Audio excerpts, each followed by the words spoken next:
Hi, May. Let's start. Thank you.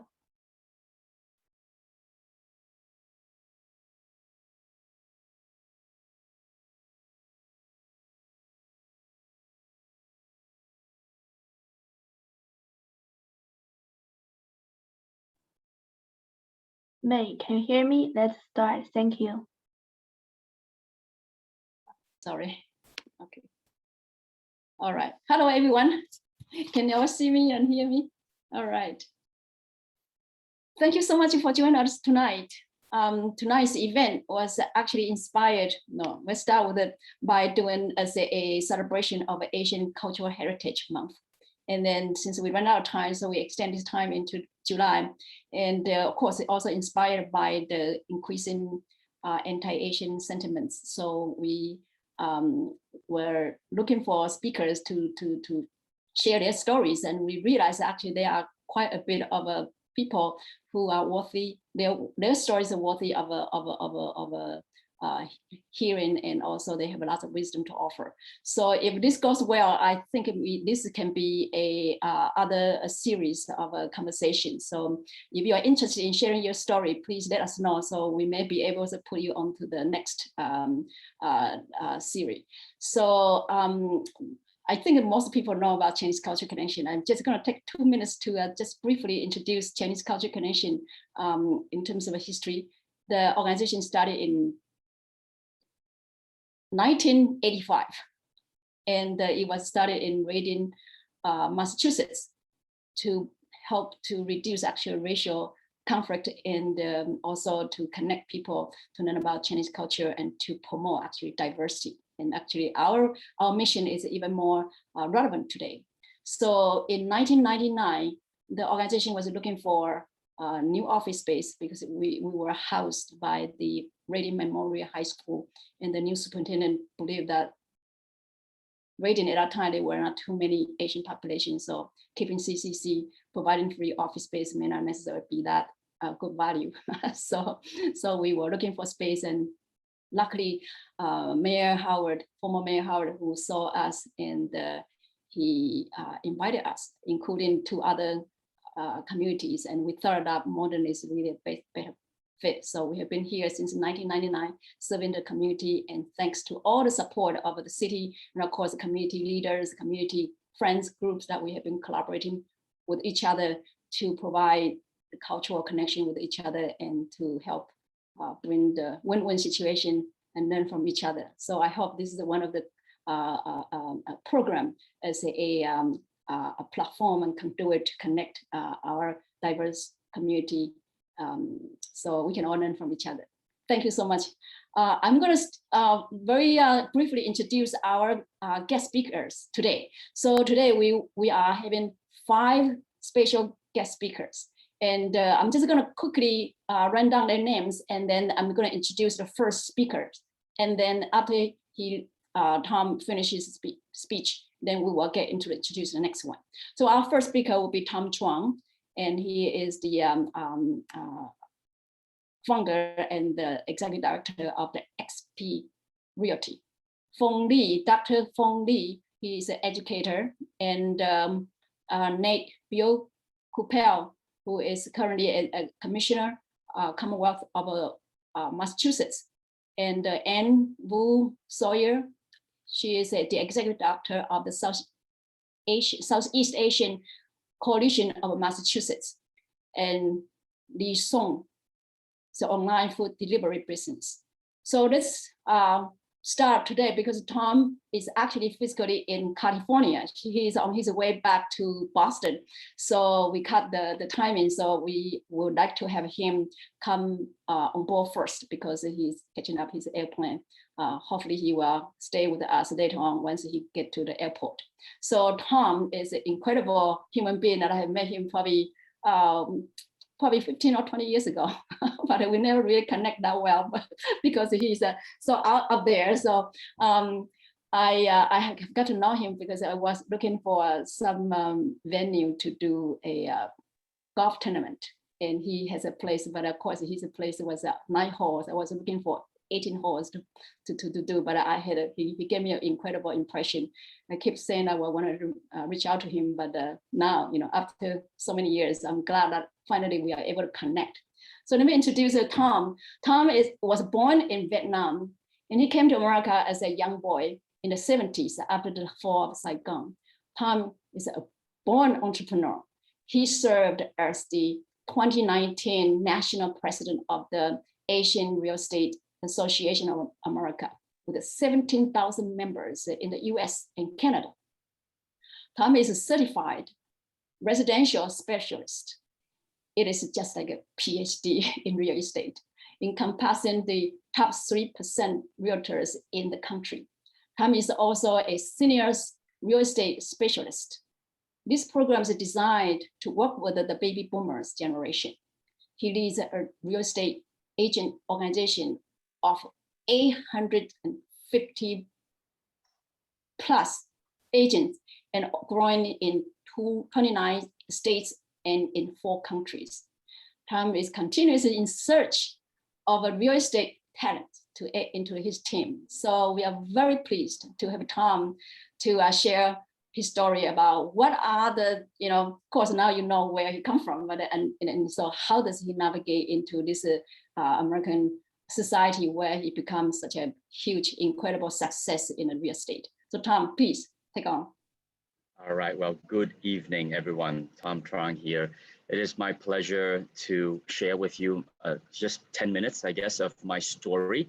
When May called and says, Tom, could you please go ahead and share your story of unsung, immigrants here in the United States who's basically making their way through through the system, through this new culture, through this new country of ours. I said, absolutely. It took a few times for us to be able to jive and put together a calendar, and I'm happy to be able to log in here. So thank you, the Chinese culture community for putting this on. I think it is much needed that your organization brings together leaders, brings together members, brings together Asian Americans in one unified platform to share each other's stories, to collaborate, to inspire, to teach, to be a community. So thank you very much. I appreciate you.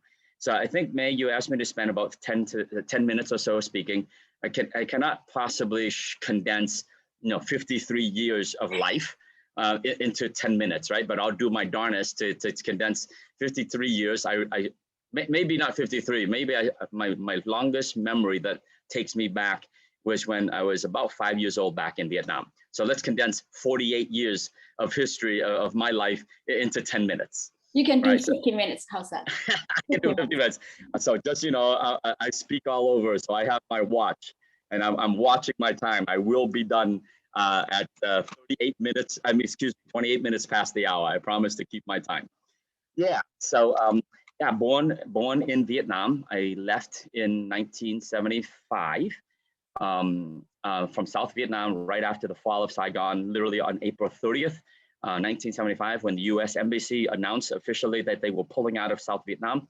And that was when my family left. We had struggled. My mom knew that she was not going to, she knew that most Vietnamese knew that the country was falling, at least the South Vietnamese country was falling, and it was being now reunified with the North.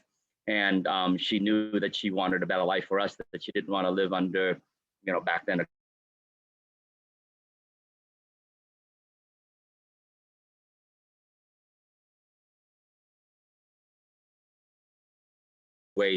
through Guam, through the Philippines first, then Guam, and then we got sponsored by a church in Brookville, Ohio. So my first entree into the United States was coming into Ohio.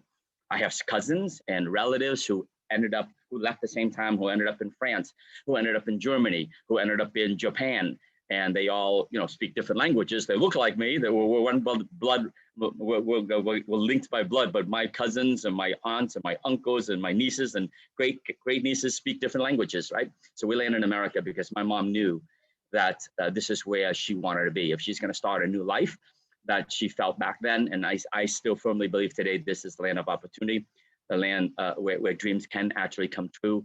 And the only thing that's going to hold us back is us, is our ability to navigate the system and figure things out for ourselves. So that's where I came from, Vietnam. It was 1 year into living in Ohio, where my oldest sister, so by the way, we have 8 kids in my family. I was raised by a single mom. My dad never left Vietnam. He basically passed away in Vietnam. So my mom of 8 kids raised 8 of us. All of us made it through college. All of us, paid our own way through college. Mom worked 2 full-time jobs as a blue-collar worker, cleaning toilets, cleaning up hospital beds, restaurant, doing dishes, server, whatever she did, she could do to basically put food on the table for the kids. And growing up, I remember, we were poor. We grew up, we landed in Brighton, Massachusetts. And for basically 5 years, we lived in Brighton. We rented an apartment. There were 8 of us plus 2 others living in a 2-bedroom apartment, right? Can you imagine that? 10 people living in a 2-bedroom apartment. We did that for the first 2 years. And then the people who gave us that apartment moved out. And then there were 8 of us in a 2-bedroom apartment for the next 3 years. Our family basically worked really hard. I had my first job when I was 12 years old as a paper boy. I had to lie about my age to get the paper out, right? I'm this short little Asian kid, and you had to be at least 14 years old to have a paper out. I lied. I said I was 14 years old and got my first paper out. Well, I delivered newspapers in the morning before school. And then once I figured out there was a way to make money, I got my second paper out in the afternoon. So I delivered papers in the morning, delivered papers in the afternoon. So at the very young age, I was an entrepreneur already, trying to figure out how to make ends meet, right? I'll tell you a good story.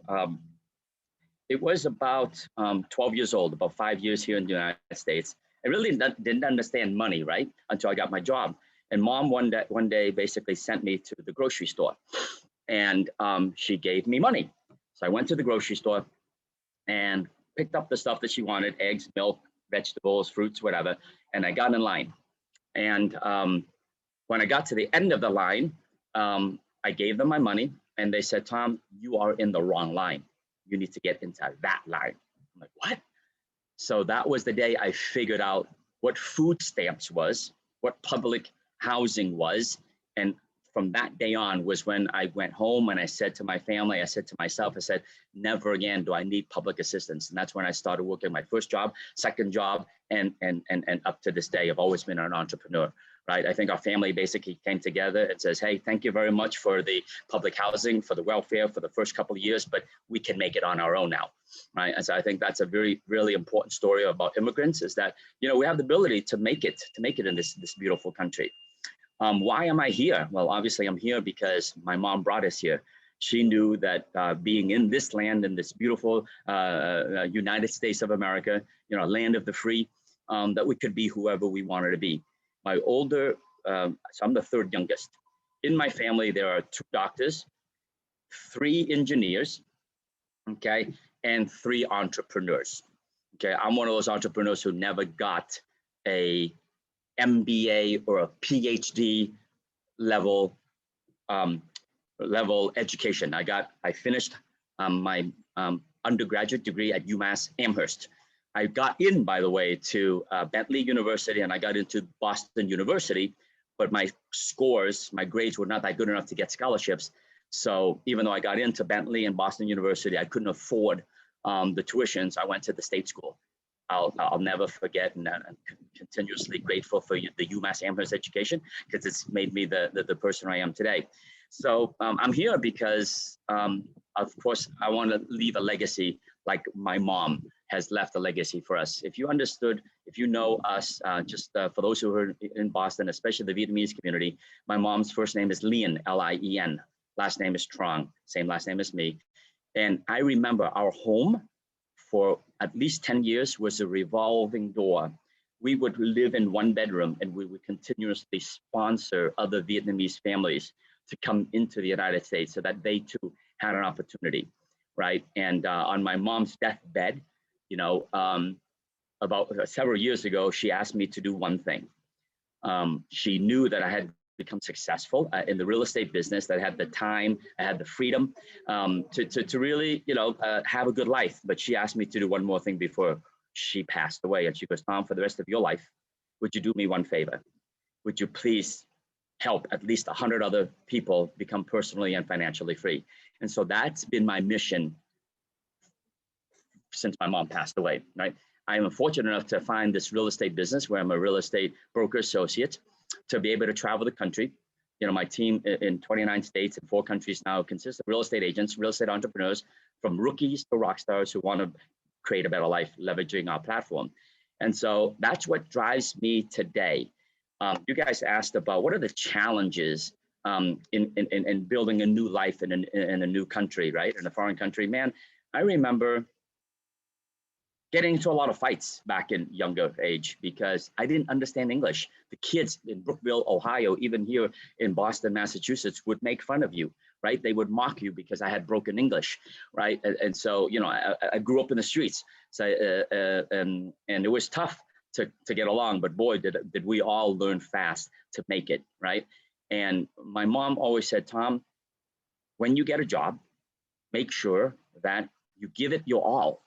Her words of wisdom for me, which I hope to pass on to the younger generation, is, boy, if you're going to work for somebody, then make sure you deliver and you give them full value. Even if you're your salaried employee, give them the full value, give them all you got. So she would tell me, Tom, make sure that if your boss shows up at 8:30, you show up at 8:25.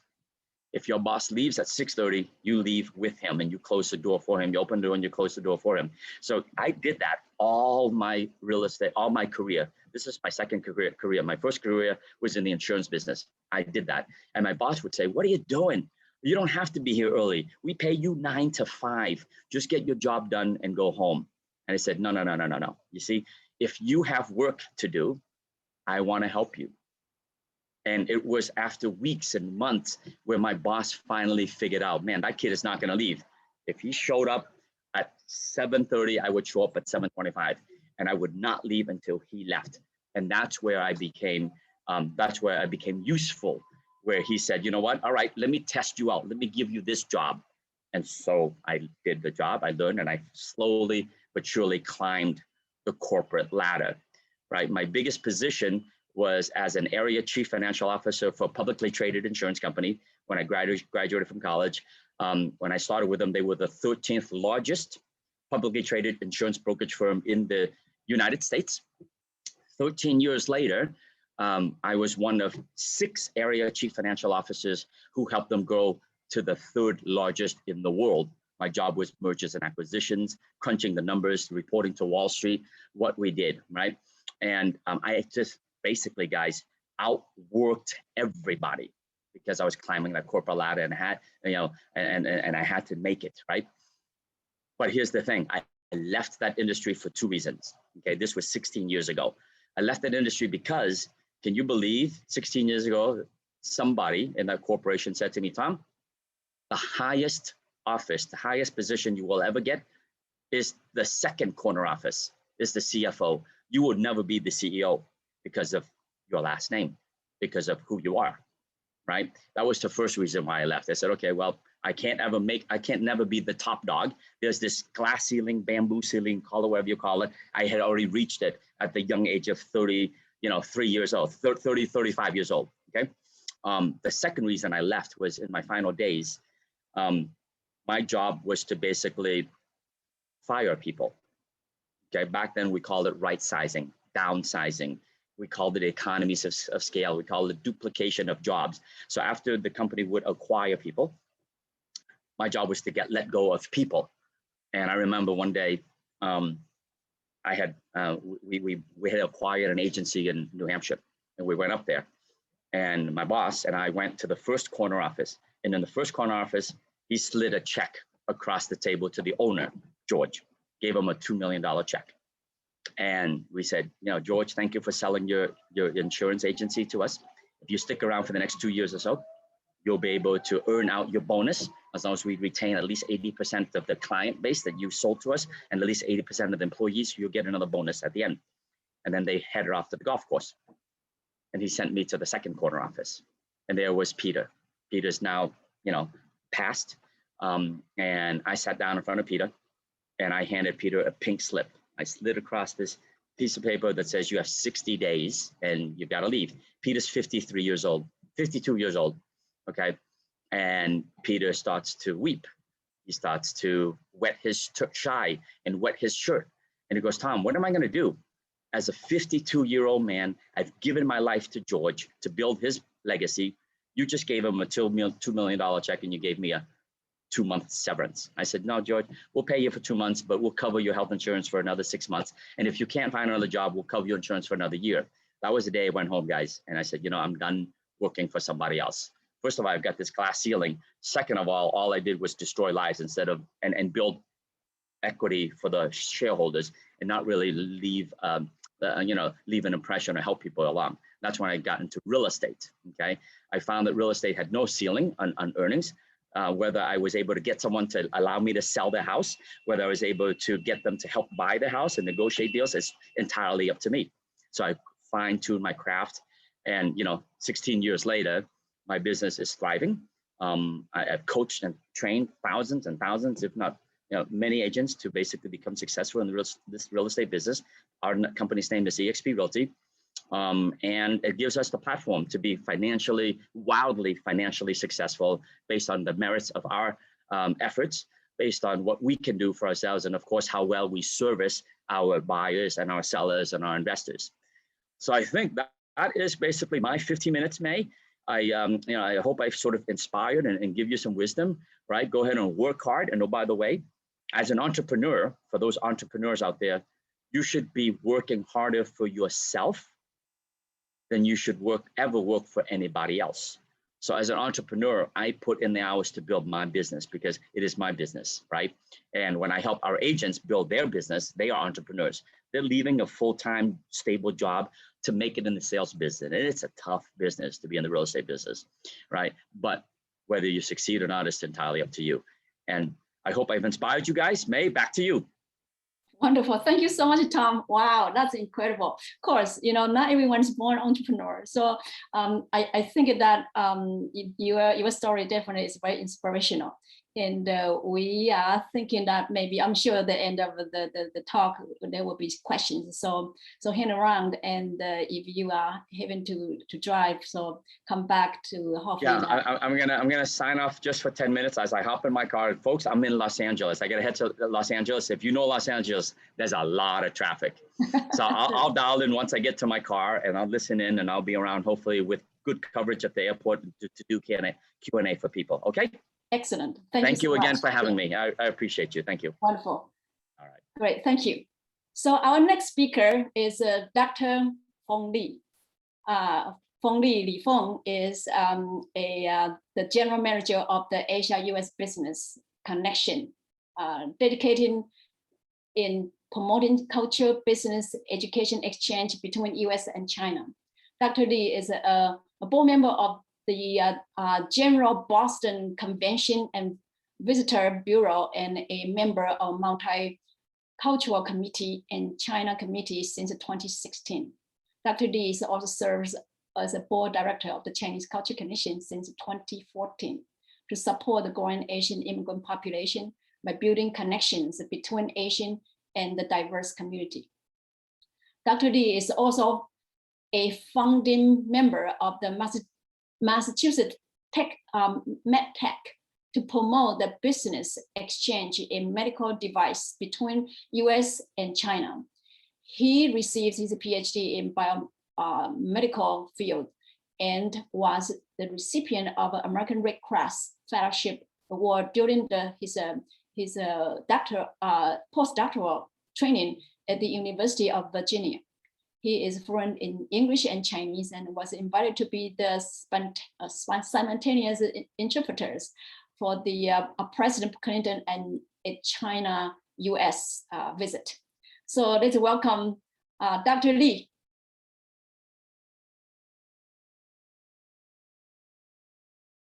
You mute yourself, I think. Can you unmute? Thank you very much. Thank you, May, for the very kind introduction. And it's my honor to be here to share my story about a new immigrant come to the United States and what been through on that. And I just want to highlight a couple of the experience and so try to share some experience with you and enlighten some of the my thoughts on that. So if you can, would you please share my PowerPoint, or do I need to share from my side?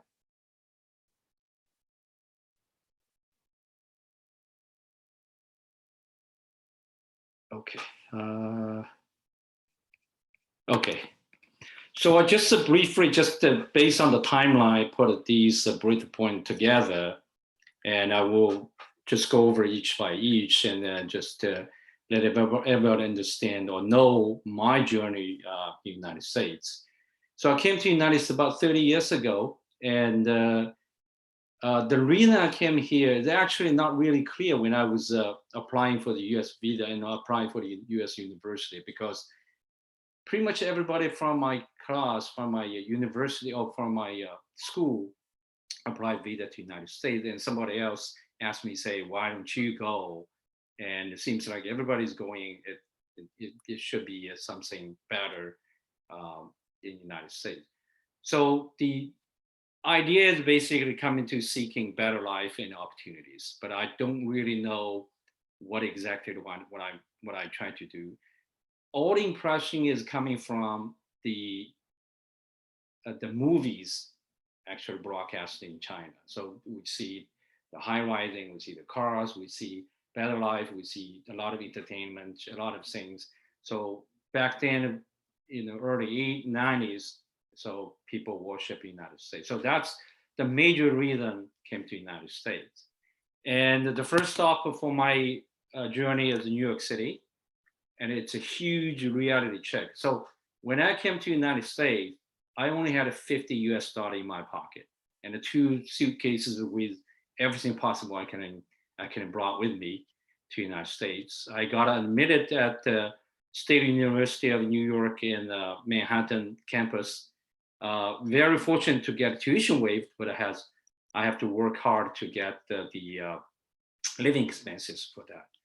So that was a huge shock for me. And from a student, a fresh student graduate from college, and now coming into, I have to earn everything by myself to support myself. And that was like a huge shock. So just to share one of the experience I had. So when I got settled like the first week, and my very good friend asked me, so what are you going to do? What are you going to support yourself? I said, I don't really have an idea. He said, you have to go out to find a job and to make some money, to pay your rent, to pay your living expenses.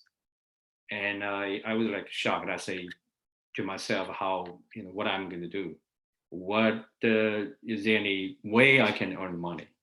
So basically, I work on the street. I work on the downtown Manhattan, just knock the door of each individual Chinese restaurant to try to find a job. Fortunately, find one job as a delivery boy, and started the job from 11 o'clock until 11 at night, and $15 as a base minimum, like a base wage for the whole day, and you earn a tip on that. So that was how I started. That was like I realized how difficult the life is. And at the same time, I feel more appreciated about what my parents have done to me. They have been through difficult life, difficult challenge, but they always put me and my brother first to make sure we got a great education, we got a great life, we got opportunity ahead of us.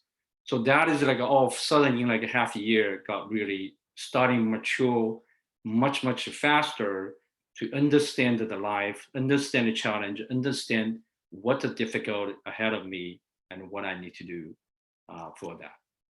Very fortunate after like a half year, I got admitted to a PhD program at the University of Cincinnati.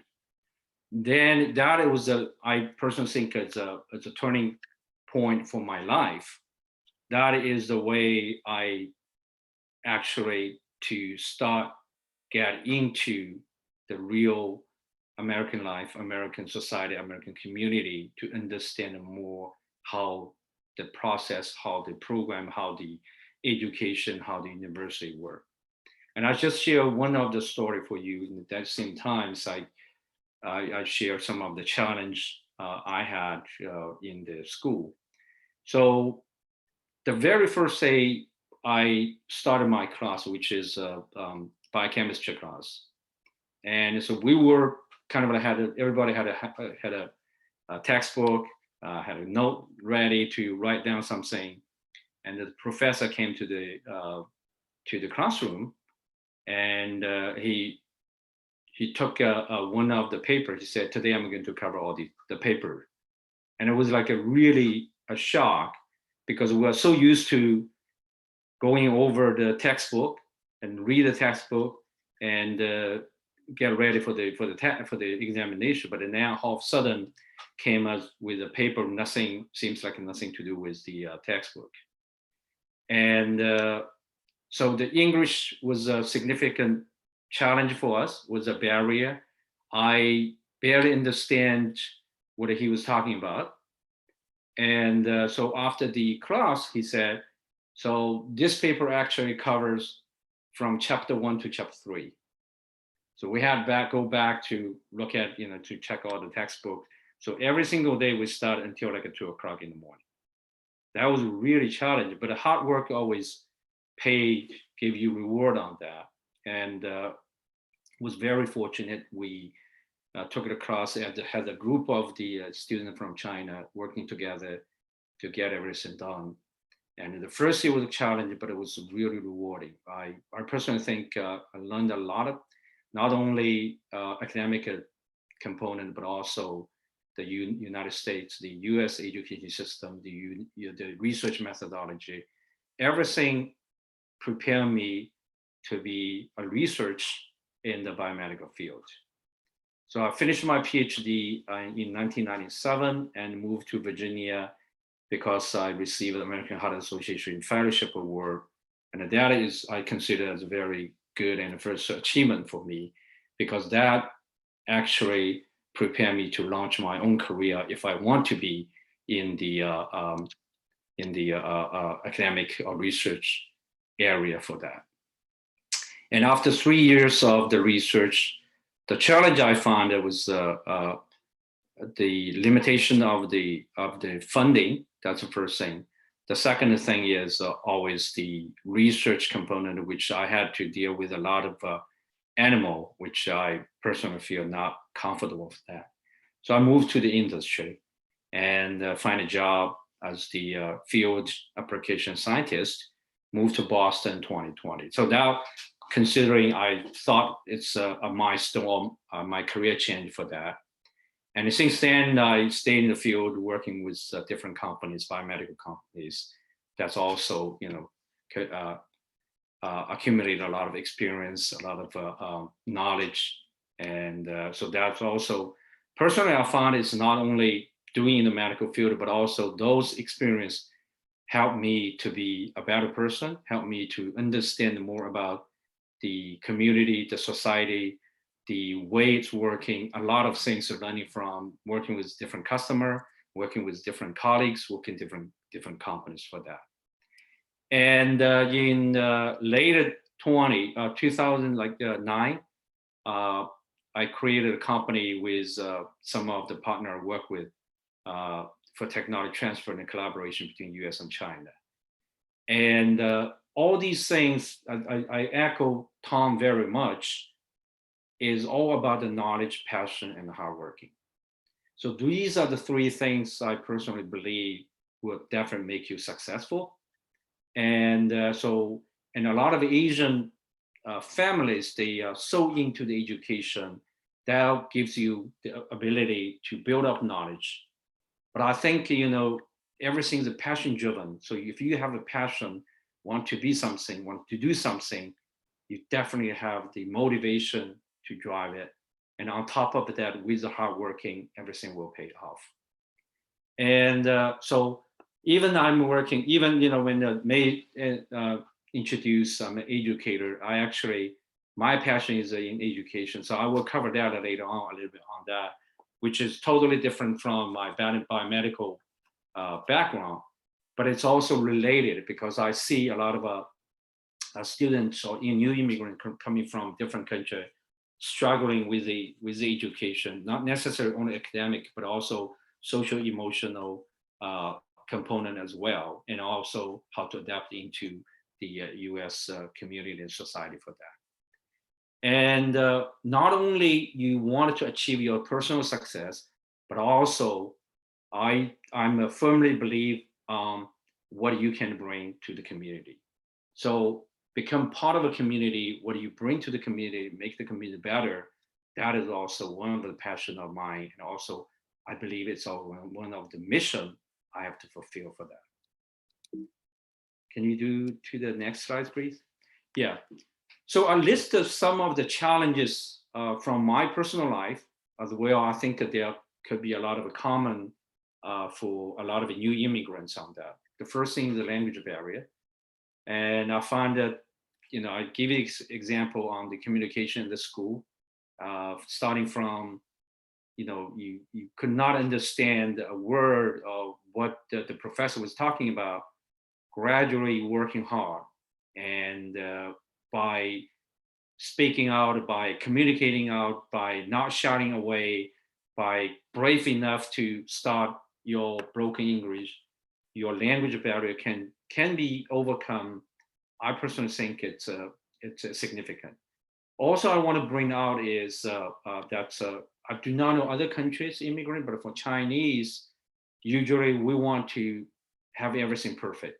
So you will probably, when you talk to a Chinese, they're not brave enough to speak out to you, and they kind of start thinking a lot of things when they come up the word.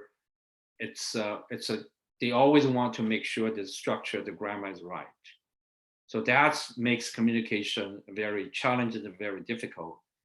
And so I always encourage students, always encourage the new immigrant to speak out.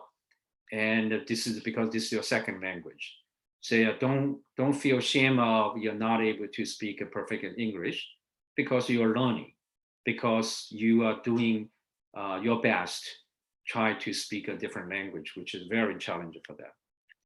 And the second, I think it's a culture shocks. And because of the cultural background is very different, so the ways of thinking, the different interpretation of different things is significantly different. And sometimes we feel we are excluded because we look at things differently. We interpret things different. But that's fine, because this is what it, put everything together as a community, a diversity. And this is all about the United States. This is a country welcome all immigrants for that. And the third thing is we always try to want to be recognized, to be valued, to be respected. So that is also everybody is seeking for these three things. And but sometimes we're not able to get these things, so we struggle on that. So we will feel like I'm not worth it, I'm not good enough, I'm not, smart enough, I'm not strong enough. That is something always we challenge ourselves, because we want to be perfect. But in this new country, a lot of things are different. We are looking, we are learning, but it's very difficult. That is to the level of self-confidence. So how do you build up your self-confidence? So these are the four things I personally think is a major challenge from my side to as a new immigrant for that. And if you can move to the next slide, please. But how this is something I learned from my experience, my like a 30 years experience. How do you achieve? How do you overcome? How do you become a member of a community? How do you actually bring to the community for that?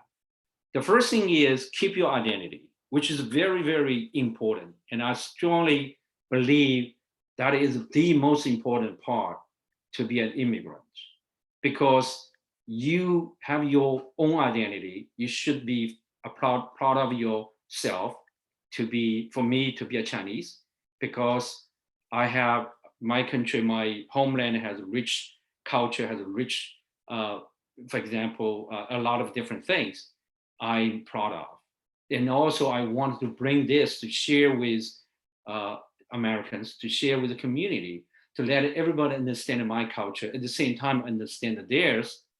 In that way, it forms a very harmonic global community for that. The second thing is we have to have a passion. My passion is to be an educator. My passion is to help students, family from China who are struggling in their new environment, who are struggling about communicating between the parents of China, because the way the Chinese students or Chinese kids raised is very different, and it's a very different way. I couldn't say good or bad, but we had a lot of good way, a better way to have that. And we have to have a good sense of a community. The community is a core for us. We are part of it. So we want to be a part of community. That's how I got involved in the Chinese Culture Connection. That's how I got involved in the Great Boston Convention Visitor Bureau, because I believe I can contribute. I believe I can bring in something unique, valuable to the community, and let the community understand us better, and at the same time we understand them better. So that is how make things much better. The last, I think it's even more important, is to seek happiness, but more important to seek joyfulness. The difference between these two is happiness is more about your personal achievement. For example, you get into good school, you got a good job, you get a good family, you raise a great kid, they're going through this, but this is all about your personal achievement, and it's happy. But sometimes something happened, you could, from the top of the mountain, you can get back down to the valley for that. But more important is for joyfulness. The joyfulness is not only your achievement. It's not about your achievement. It's about how you can help more people, how you can bring yourself, contribute to yourself to make people happy, to make people worthy, to make a lot of people do things they can do. I deeply appreciate what Tom has done based on what his mom said, at least help 100 immigrants. This is a huge rewarding program or process when you see these people because of your help and you feel joyful. And it not necessarily costs you a lot of money, but your deed will bring your own joyfulness, but also will bring happiness to others. So for like a conclusion, I just use this word from what I heard from on YouTube, which is kind of like struck me significantly. So everybody is seeking the meaning of life. But I think it's more important is because when we seek the meaning of life, we always focus on something of ourselves. But I think it's more important to creating the meaning of life. So as for me at this stage, and because financially comfortable, I think, I wanted to to realize my passion. I wanted to help a lot of people. I wanted to make sure I can do something good to help others to be part of a successful in the United States. Thank you very much.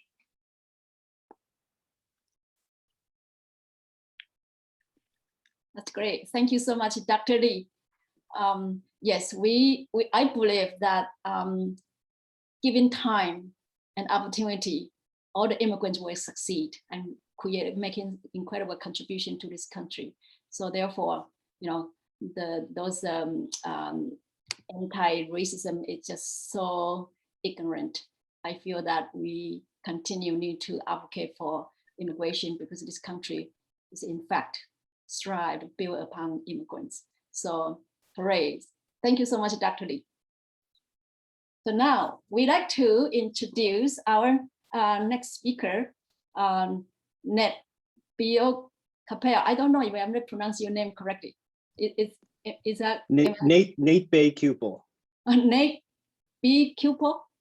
Bay Kupel. Bay Kupel. So what's it, French? Is this French? Nope, Bay is Korean. Oh, Korean. I will share all of that with everyone next. Okay, we're gonna have Nate to introduce himself. Okay, thank you so much, Nate. Yes. All right. So I've got some slides here with some photos. Can you all see this? Yes. Yeah. Yes. All right. Well, I first wanted to start by thanking May and CCC and the other panelists here today for sharing their stories here. My name is Nate Bay Kupel. My full name is Nathan James Bay Kupel. And I promise I'll unpack a lot of this in my name. My Korean name is Bae Kang-sik. You can see that here to the right.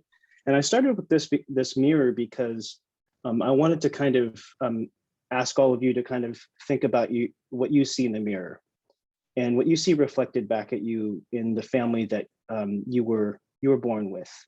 And I share that with you because my story is a little bit different in the sense that my immigrant story, while it starts in Korea, is a little bit different. I was transracially adopted, meaning I was adopted by parents who were not the same race as me.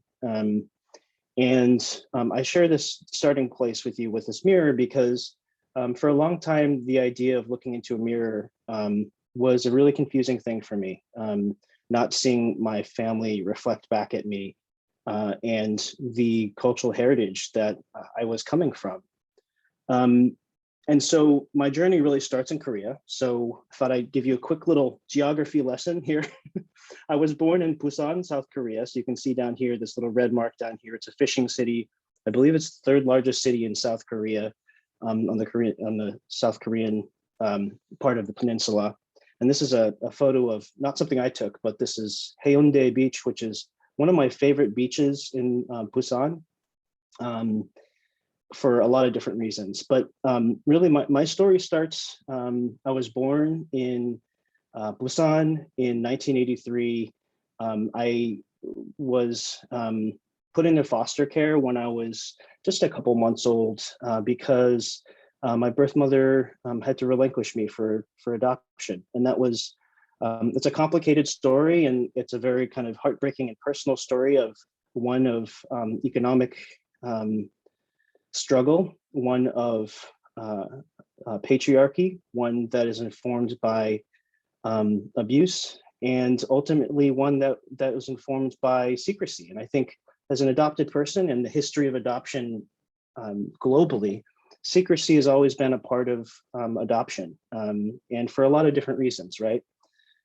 But I was relinquished into foster care within the first couple of months and adopted shortly thereafter. And for any of you who know a little bit about the history of adoption, it can be traced back really to the Korean War in the 1950s when Harry and Bertha Holt first adopted children from Korea and started Holt International, which is one of the largest international adoption agencies in the world currently. And I share that with you because I think it's important context, because at this point, there are about, I believe, 300,000 Korean adoptees across the world. About 250,000 of them are in the United States. So a large percentage were adopted into America. I grew up in Maine, of all states. I would say one of the least diverse states in the country. And it kind of goes back to the whole mirror statement a little bit. And I share a few different photos here. First of all, I grew up in Scarborough, which is southern Maine. If you've ever been to Maine before, it's the Portland, kind of the greater Portland area, in a pretty homogenous community. And so you can see my primary school photo here. I'm, I think, the only Asian person, only person of color here in the classroom. Here I am here with my two younger siblings who are also adopted from Taiwan and Vietnam, and my whole family down here, a different stage in our lives. I struggled with whether to put this in here to show you the fact that I had frosted tips in my hair at one point, but here we are. But you know, I share this with you just to paint a little bit of a picture about what it was like growing up here. It was, I'd say, pretty difficult not having mirrors that reflected back at me who I was, and an inability to really understand what it meant to be an Asian person, a Korean person, growing up in a predominantly white community. It was tough. As a lot of other folks have said, I struggled with racism directed at me as a kid, and a lot of sort of internalized racism in terms of understanding who I was and as an Asian person. I later, when I turned 18, decided I wanted to search for my birth family. And for those of you who are familiar with the adoption system, you know that every country is a little bit different when it comes to the ability to facilitate a birth family search. For me, it was extremely difficult at the time. At the time in South Korea, social service agencies did not necessarily facilitate a lot of these reunions of birth families. And my first search was unable to really progress. And they said they didn't have any information to help me locate my birth family or my birth mother. And that really kind of took me through college. I went to UMass Amherst. I actually studied Asian American studies. That's why I have kind of a understanding of the context of adoption as well. And I used to teach a class on adoption too, so I could go into a whole thing about the history of adoption across the US and globally. But that was really where I kind of sort of came to terms with my identity and kind of understood what it meant to occupy the space as a transracial Korean adoptee. After college, I joined an organization on the board. I was the president of the board of an organization called Boston Korean Adoptees Incorporated for about 7 years. And the whole idea behind this organization, which is still in existence today, is connecting adult Korean adoptees to each other to share the experience, to have that mirror of people who share experience with you, an identity with you, and to help both in cultural, sort of the cultural education and awareness part, and also to help facilitate travel to our birth country and search and reunion. Ultimately, a bit after college, I did another search, and this time through a different social worker in Korea at the adoption agency. And I met my birth mother. It was a pretty quick turnaround. And I share this photo with you. I love this photo because this is my birth mother's foot on the left and my foot on the right. And I remember the first time we met, we were taking a walk on Haeundae Beach, that beach I just showed you. And I looked down and I said, oh my God, our feet look exactly the same. And it was the first time I had a mirror. And it was our feet, but it was the first time I had a mirror really to see somebody that looked like me, where I could really trace back and think, understand where I came from. From there, I've established a relationship with my mom and you can see my sister there in Korea. And these are a couple of my favorite photos, although I think my mom and sister probably wouldn't like the top one that I shared, but in the kitchen from a long time ago. But the reason I shared these is because as a Korean adoptee, someone who did not grow up speaking Korean, who did not sort of have a real understanding or awareness for Korean culture, for Korean American or Asian American culture, food has always kind of been my connection with my culture. And the top right photo of my mom is actually her preparing the first meal that she ever cooked for me as an adult, a first Korean meal, and I remember it quite vividly. And in the bottom photo here is when she came to visit in the US at one point, getting ready to cook one of my favorite meals, japchae, which is a sort of potato noodle dish that I love. From there, and this is much more fast forwarding more recently, in 2019, my birth family came and met my adoptive family for the first time. And this is kind of a few different photos here of my family in different iterations here. Unfortunately, this past year, my adoptive mother passed away. My grandmother passed away. It's been really difficult for us, for me. But they got to meet right before COVID happened, and I'm really glad. I'm really glad that we all got to meet together.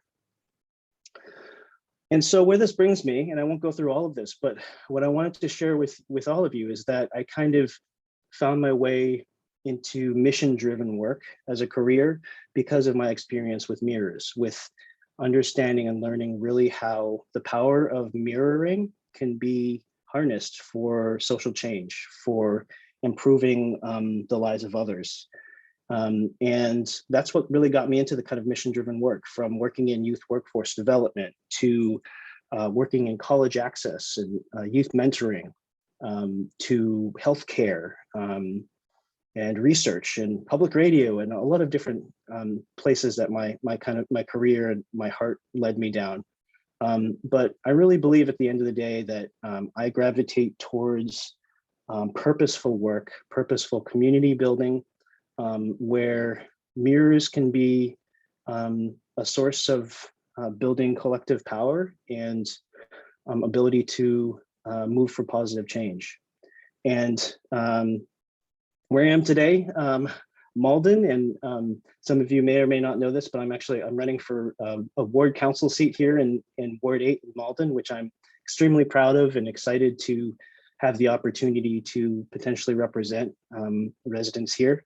On the left is my cat daughter, Cookie Dough, who's currently scratching on the door, wanting to come in and explore and see what's going on. And my wife and I, QJ, on one of our hiking expeditions. So there you have it. And I appreciate the opportunity to share a little bit about my life and a little bit more about my sort of immigrant journey from Korea to the US.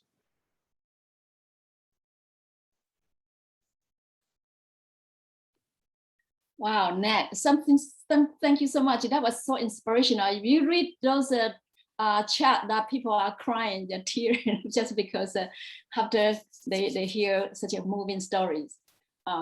Yes, actually, Nat, we are really appreciate about how generous you are willing to share your touching story, because you can imagine that no one can put their foot into your shoe, because when you are experiencing such, not able to see your own birth mother for so long, and then you are able to see her for the first time, and now you lost her. I'm also feel very touched about how strong you are, and you are able to carry on the legacy about how your life been given from your mother, and you are strong and want to live to your fullest to contribute to the community, and that's really the purpose of life.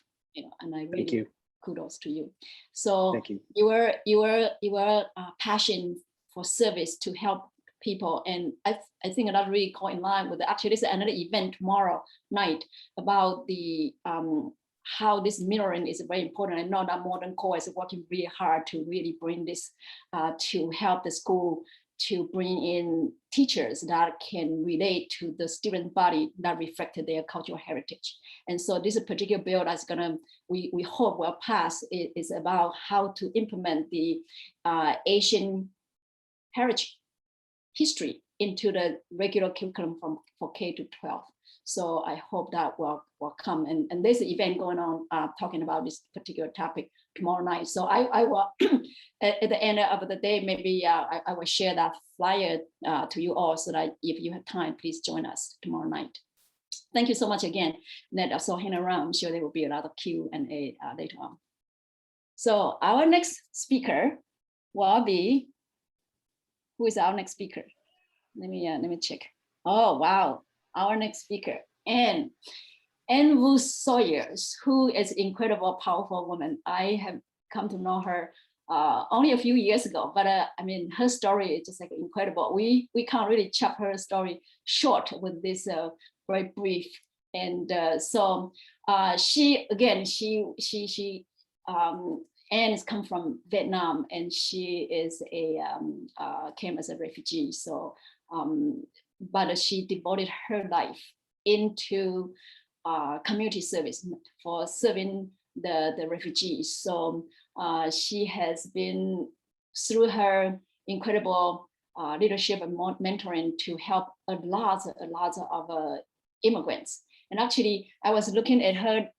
She just sent me this bio at 5:30. I did not really have a chance to really look through it. But I'm just going to quickly just kind of skim it over. So Anne has more than 30 years of nonprofit experience in the US and overseas. She is involved in a successful startup, several innovative companies. Oh my God, she's also an entrepreneur. and right now she's serving as the executive director of the Southeast Asian of Central Massachusetts, supporting 10,000 visitors annually, immigrants and refugees from all over the world. That's incredible work and that you are doing. She firmly believes that immigrants and refugees are the backbone, as I mentioned earlier, right? The strength and vision and creativity, innovation and power of the US. So in 2018, that she's trying to get the Southeast Asian, what is it, long name? So SEACMA used to apply for only to college, not only to college, but also be the top college. So she has really helping them to do all this, and is age 64 years old. This is what blew me away. She applied for her favorite college. So she went to, she actually graduated MIT at age 66. This is incredible. I mean, I think about it, should I go back to school? Am I so old? But thank you so much for the inspiration. I feel this is incredible. So Anne, throughout her career, she has received so many recognitions and awards. She has been a member of a governor's Baker's Advisory Council of the Massachusetts Office of Refugees and Immigrants, and the Attorney General Maura Healey's Advisory Council on New Americans, and also named 2020 and 2021 Power 50 by the Worcester Business Journal, and an honored read at the Massachusetts Immigrants and Refugee Advocacy's 2020 Give Liberty a Hand Gala under her leadership or directorship at the Southeast Asian Coalition of Central Massachusetts. Received many awards, including Massachusetts Nonprofit Network Excellent Award. And I cannot believe, I mean, of course, you have more lists to read. I just say, well, save up to here. So let you speak your story by yourself. So thank you so much for joining us. We are so honored to have you. Oh, thank you so much, May. I also want to thank Dr. Li, Tom, and Nate for sharing your amazing stories. And I have to say, listening to you, I got dizzy by all the crazy things that I have been doing. Maybe one of these days I should grow up and be a proper woman, right? I will share with you a little bit, and whenever May is ready to share the little video that I would like to show everyone, so you have some idea of my journey. And it is not, you will see from day one, if you connect the dots, my life journey is quite crazy, but it's always led by several things, led by my heart, by my love for humanity, my passion to see a just world, my appreciation for the people who have gone before me, and I make sure that I will be able to continue their work to make the world a better place for other people, especially for the younger generations. So May, are you able to share the video that I share the link with you so we can show it soon? Because I think you would like that. And I don't know if Tom will be able to watch it, but I think that Tom and I traced each other's footsteps as we left Vietnam in 1975.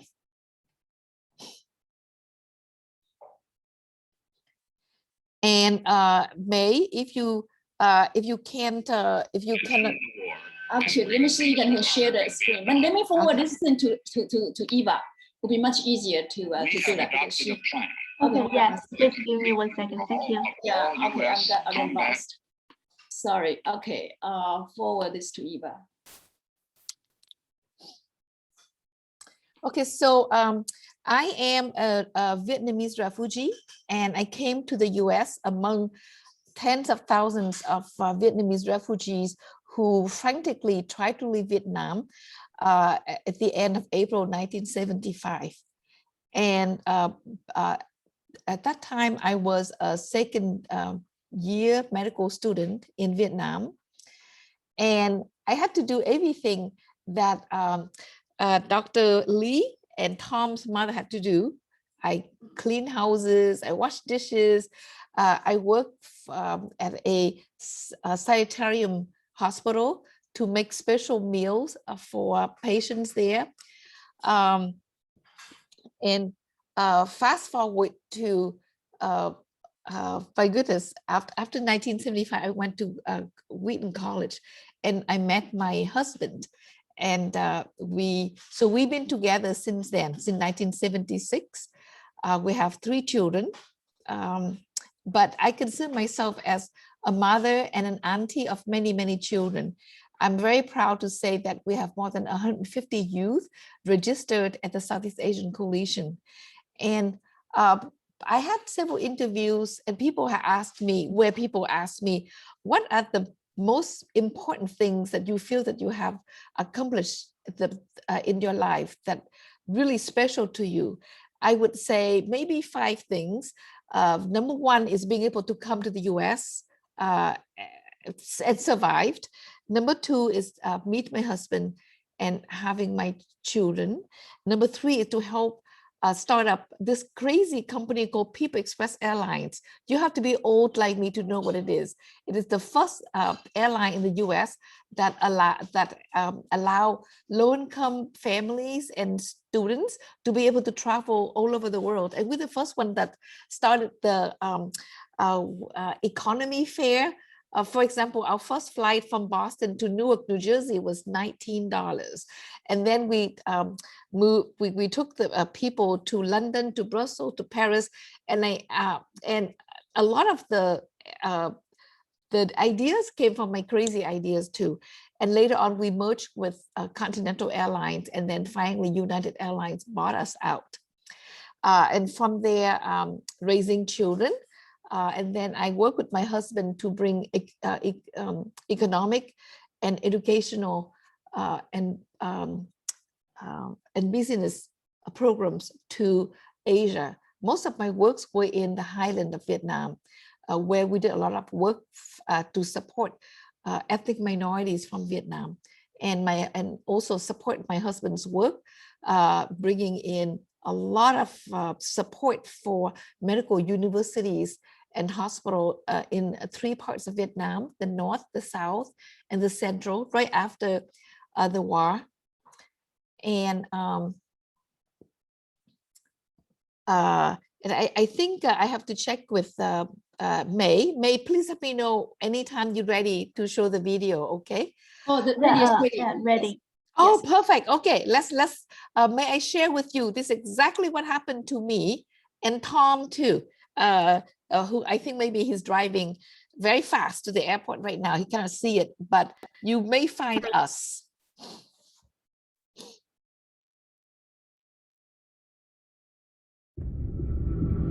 We today have concluded an agreement to end the war and bring peace with honor in Vietnam. We have adopted a plan for the complete withdrawal of all U.S. combat ground forces. We are finally bringing American men home.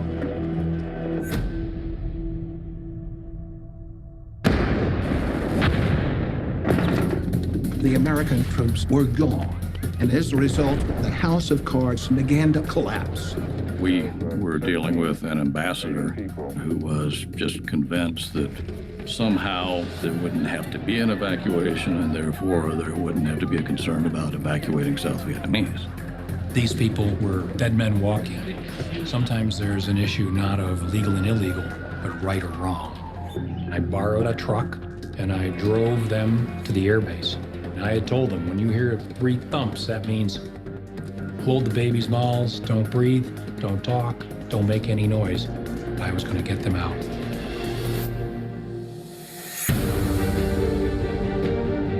The final battle of Saigon has begun.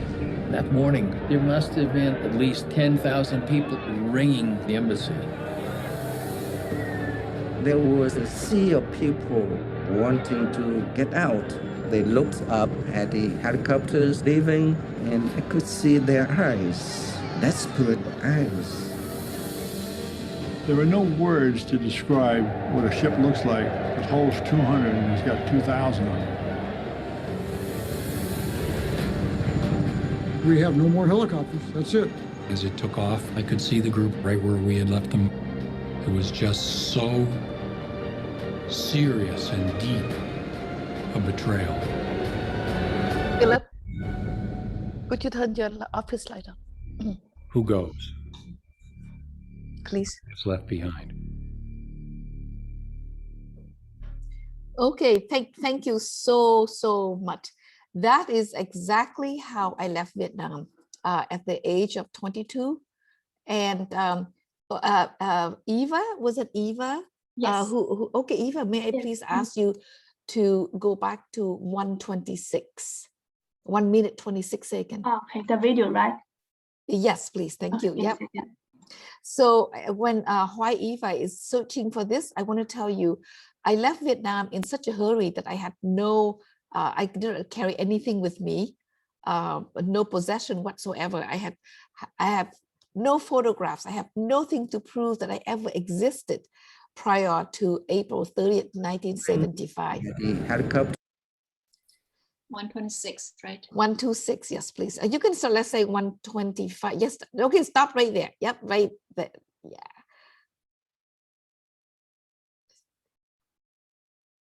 Do you want me to play it now? You can play and then pause at 126. Thank you. This one? Yes. Yep, pause right there. That's perfect. Okay. Don't do anything. Okay. Yeah, you can expand it. You can enlarge the screen. Yep, that's fine. So as I mentioned before, I had no idea what I looked like prior to April 30th, 1975. And when Rory Kennedy asked me to screen this documentary, I didn't see anything until my brother sent me this image right here. I am the third person from the left. The first person with a very painful face, that's my mother. Next to my mother is my sister, Debbie, who's in Houston, Texas right now. And that's me. And you see the barbed wire right there? And there's a hand reaching out. And if you could see, maybe you can go back later, you will see a little bit of the piece of paper that I was holding. So I had very, very little English. All I could say was, please help.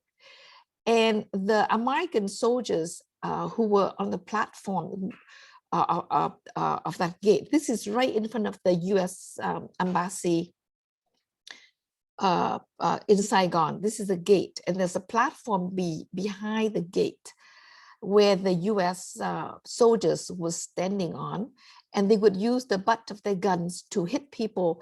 And so I could see people fell on my right, on my left. And I will share with you later about how it's truly a miracle that I made it to that, to the gate and then was hoisted up. Anyway, so that hand right there pulled us through the barbed wire. And anyway, Eva, I can go back to the regular screen now. Thank you, Eva. And that was, you know, I had a nervous breakdown when I found out, when I saw those images, because I think something within me didn't want to remember. It was very drama. It's a trauma. And after a month that I could not wake up, I cried easily. I couldn't, I didn't want to go to work. I realized that I have to get up. My organization needs funding. I have to write grants. I have to be there for my staff. And the obligation of what I had to do really saved me to overcome the darkness of those experiences.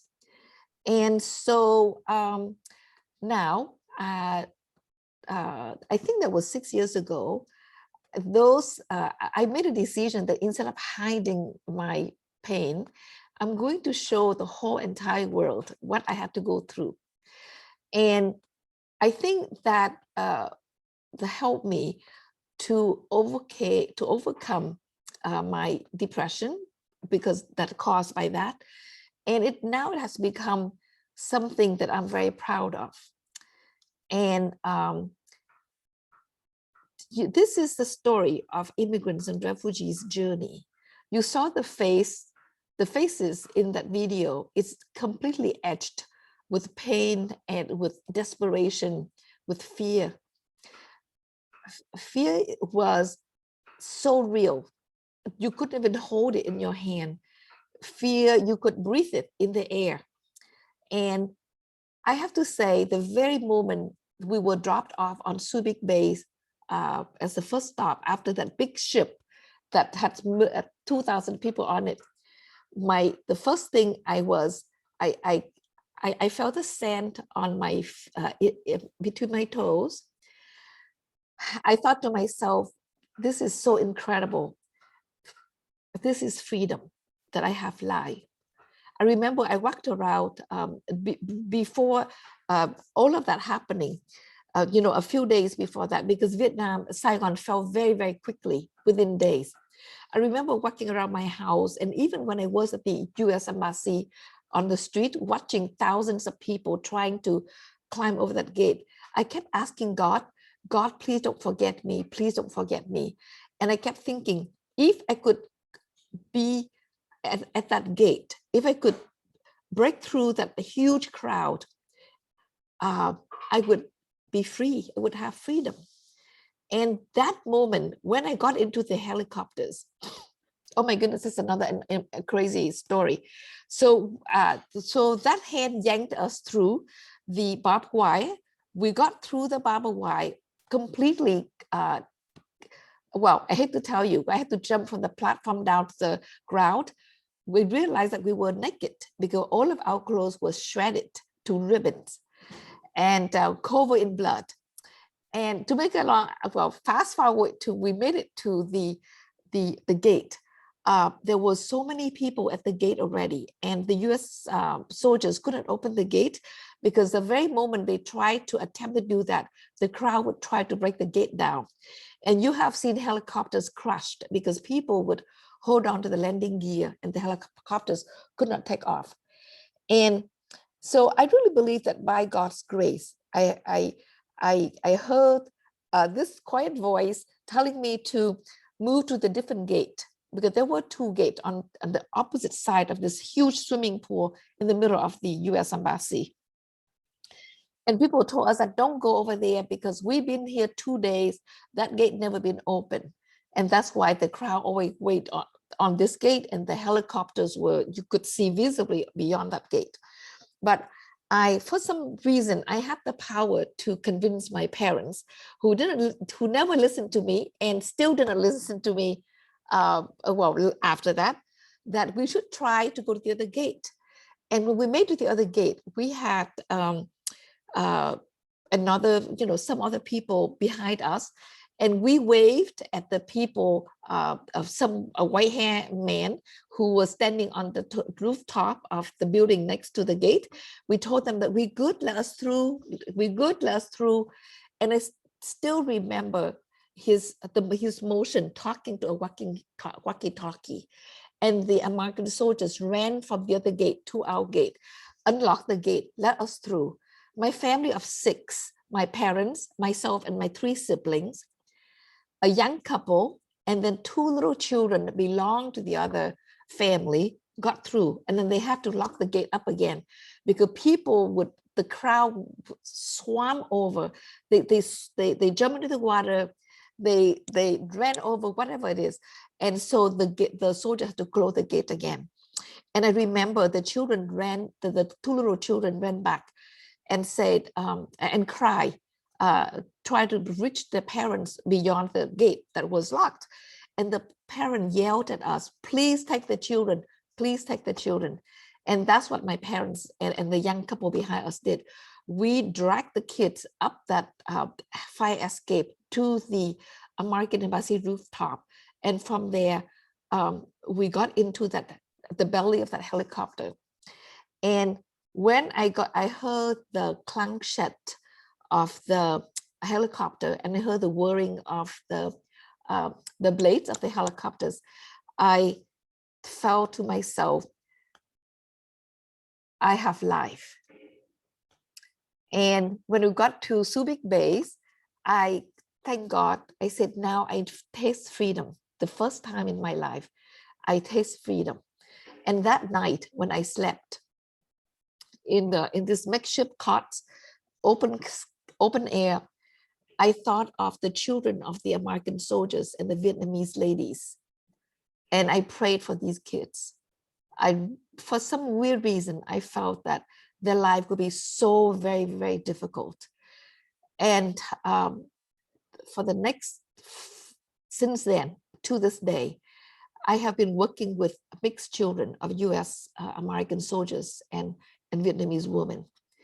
Anyway, so fast forward again to where I am now. I mentioned to you the 5 special things, important things that I have accomplished in my life.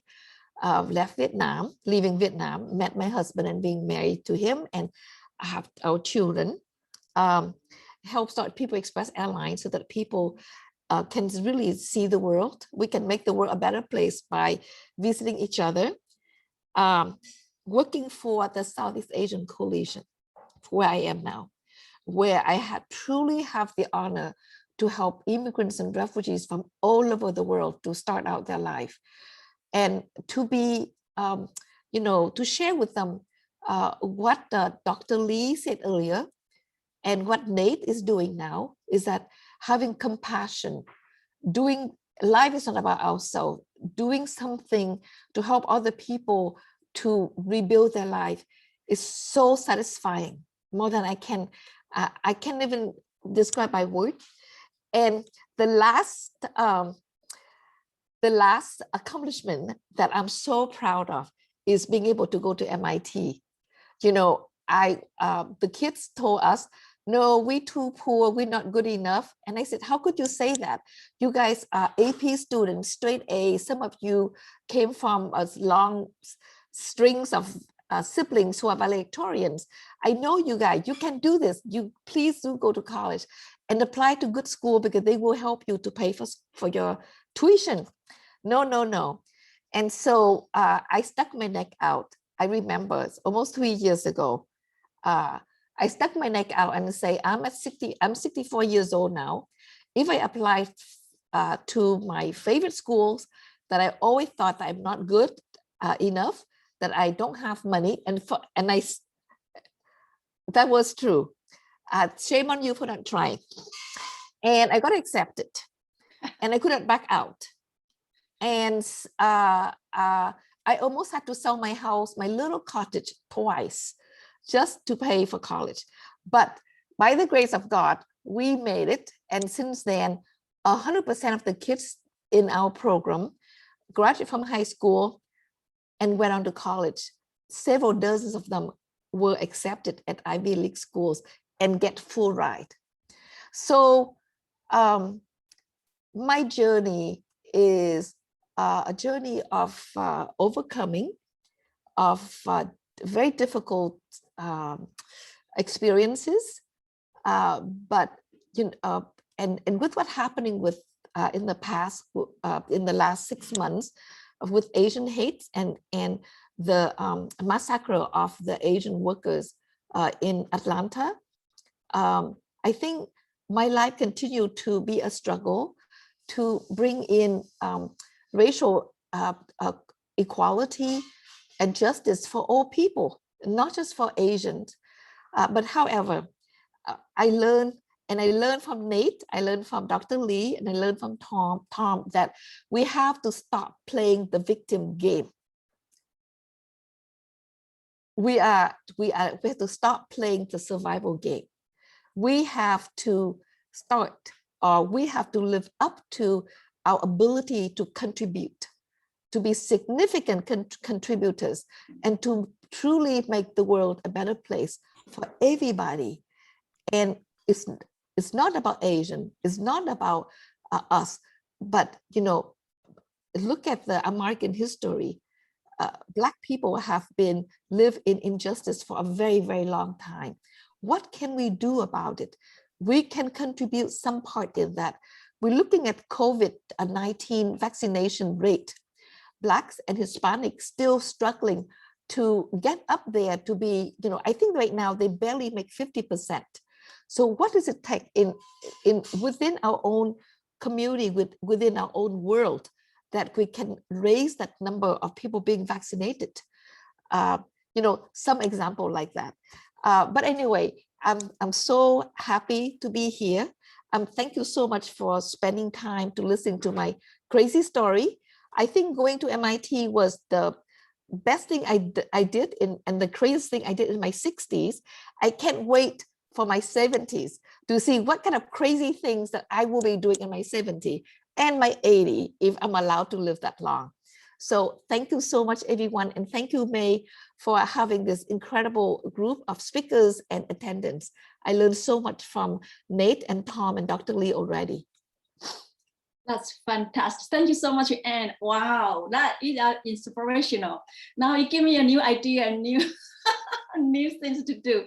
So actually, the other day I was listening to a story, and there was a 98 years old who went back to school for his PhD.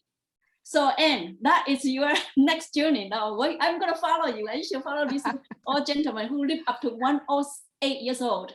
And he got his PhD at 98. People will say, what are you going to do with your PhD? He said, as long as you are still breathing, there's no option but learning. And that's how it keeps him going and do good things for others, to help other people. Yes. That's incredible. And I salute to you. Thank you so much. Wonderful. So, well, time is kicking. Right now that we have our, the fifth speaker, we identify we have about 7 people to speak, and one person back out and the other person could not really make it the time. So, but we are very grateful. That give us plenty of time to have this discussion. So our next speaker is a young man, Li Song, Mr. Song or Mr. Li Song. So he it's Song, yeah, Song. Song. Yeah, okay. yeah. This is when, if you write it in Chinese, it'll be easier to pronounce, but in English, it's very hard. It can be anything, right? There's so many possibilities. So I'm just going to read quickly through this. Li started his journey to America in 2004. He was born and raised in Guangdong province and immigrated to Boston as a young man. Wow. After working in multiple industries, he started his own business with a travel agency called Gallup Global in 2016, which is now a well-known travel company opening high quality leisure and business travel services. While the tourism industry was traumatized by the pandemic, and of course he is not going to sit there and do nothing, so nothing can stop him. He kept going and seeking the opportunity to start to provide services that fit the travelers' needs during the pandemic.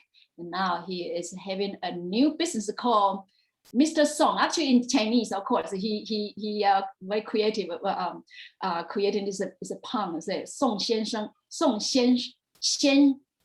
Song Xiansheng.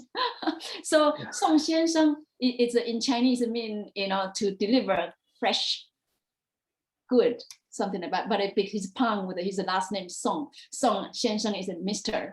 And so it's all mixed together. Only the person who speaks Chinese will understand, or read Chinese understand what he's trying to do.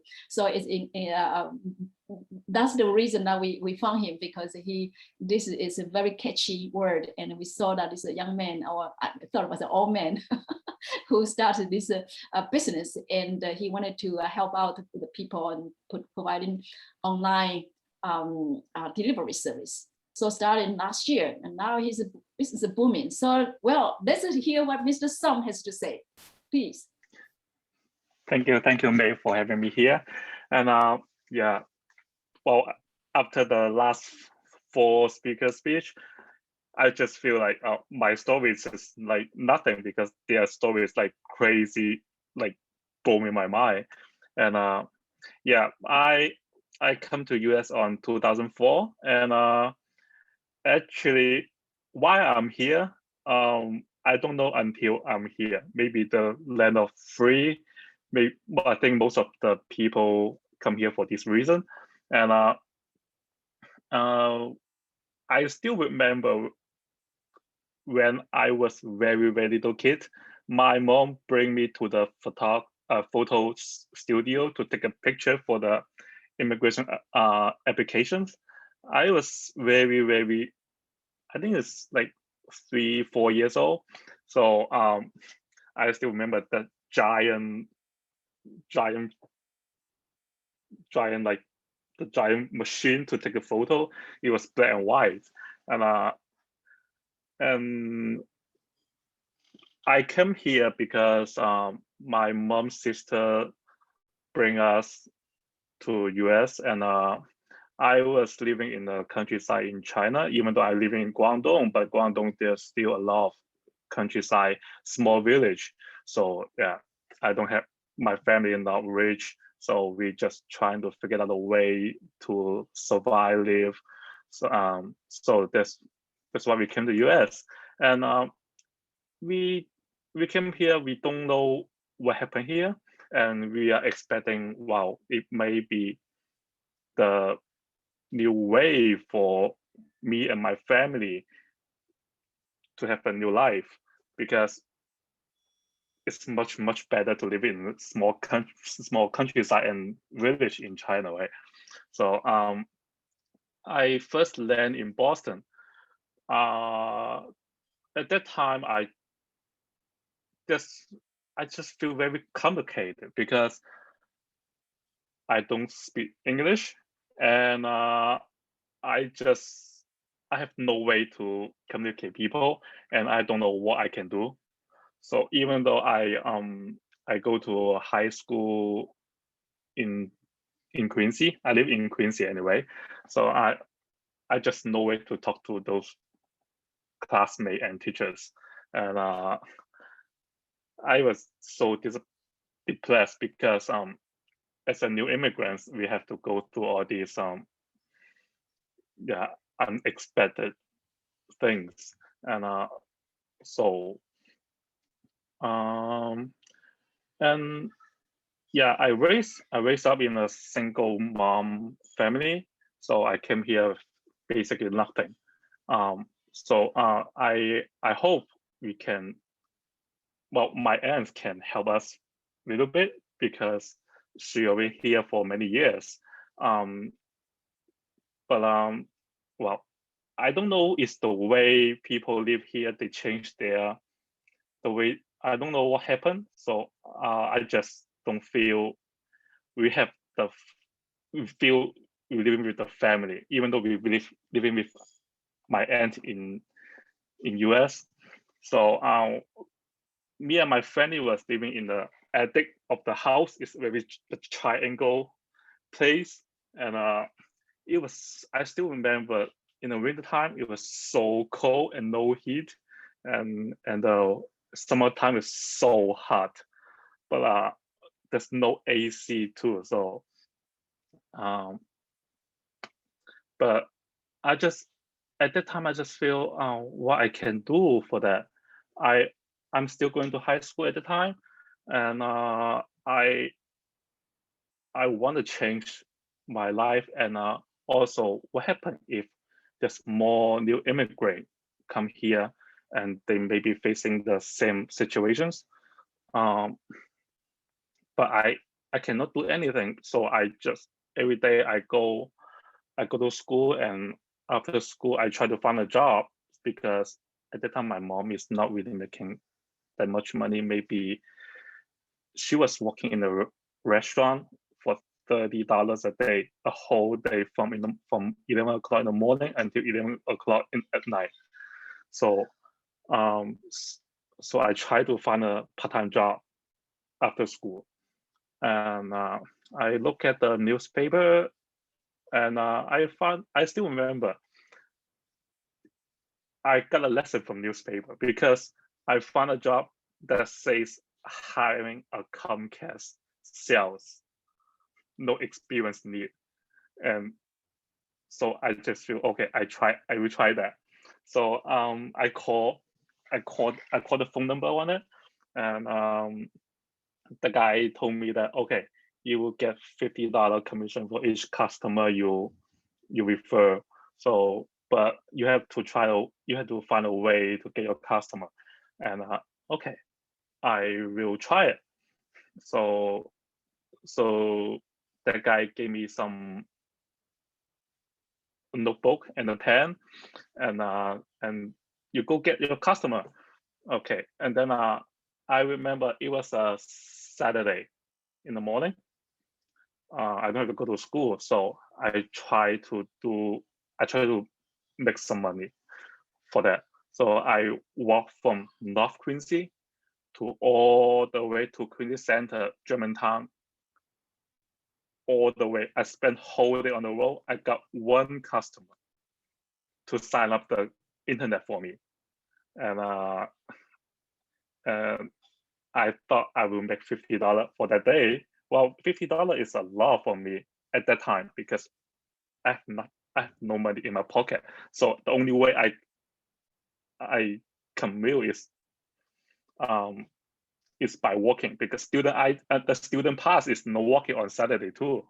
So I'm not going to take a T because I want to save money. So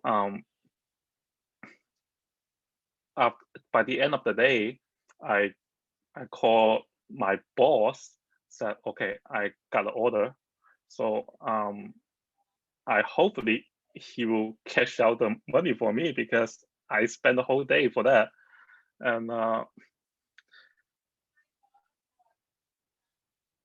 unfortunately, he told me that you only can get $10. And the reason why is because I have to pay for the books and the pens. So I have no idea why. Well, we both are Chinese actually, and I have no idea why people just not, to be honest, to new immigrant, because I'm new. I don't speak that much English. Well, I do speak a little bit English after I go to school, but I still very, very little. But my boss just gave me $10. So you want to take it or not? I tried to bargain with him, but seems no way. So I just feel I need to do something for that because I want to make myself stronger to help those new immigrants. So I try to work in different industry, but it's very limited because I'm still a high school student. So even though I work in a restaurant and work for the construction company, or just anything, and end up I'm interested in travel industry. So after I graduated high school, I actually went to college for 2 years, and then I quit because I want to try a way to survive and help my mom and my family, because she's still working too hard for that $30 a day. So I work in the travel agency. Why? Because I feel travel agency is the closest way to keep in touch with to reach out the new immigrant. Because most of the immigrants, when they first land in United States, they always want to go back to China to see their relative. So even though I cannot help them so much, but I still can tell them, okay, you need to hang on, and life will go better. So after I graduated from high school, and I worked in the travel agency until 2015, and I start my own business on travel agency, and well, it's doing okay at that time because we are new, and I try my best to promote my company, and also there's a lot of people to come to me for looking for a job because they are new to here and they don't know what they can do. So I try my best to offer them the best I can. So even though now I believe I'm still paying the highest salary in Boston for travel agency. So but unfortunately the pandemic was come on 2020. So my business was like crazy drop, like 99% of the sales. So I do sit at home for a couple of months to figure out what I can do, because beside those sales in my company, there's still driver and tour guide. They also sit at home doing nothing. They have nothing to do. And they are subcontractor. Even though they're subcontractor, I'm not responsible for their family, but I still don't feel good. They are sitting at home and get paid nothing. And so after a couple months, and this one day I was trying to do some grocery shopping, and that's interesting. At that time, we sent an email to the supermarket, and the supermarket will take my order, and the next day they will deliver to my house. At the beginning, I thought, oh, this is a good thing because they can do delivery. But after I received the package, it was kind of disappointed. I actually ordered one order of garlic and some other stuff and some fruit, fresh vegetable and fruits. They gave me one jar of garlic and charged 50 something. I still remember. Most of people cannot finish that much of garlic, and also most of the fruit are already bad. So, and I think what happened if the other people order from them and they get the same thing like me? So I think about, okay, I actually have my driver, so maybe I can start a new industry to help people do some grocery shopping. So at the same night, I actually have meeting with a couple of driver and my team in travel agency also, and tell them my idea. And it seems pretty impressive that we can do this. So we start the company with the song. So because my last name is Song, so they just wanna put my names on it. So so I create these companies for the pandemic. I try to, even though it is really bad time during I believe that time was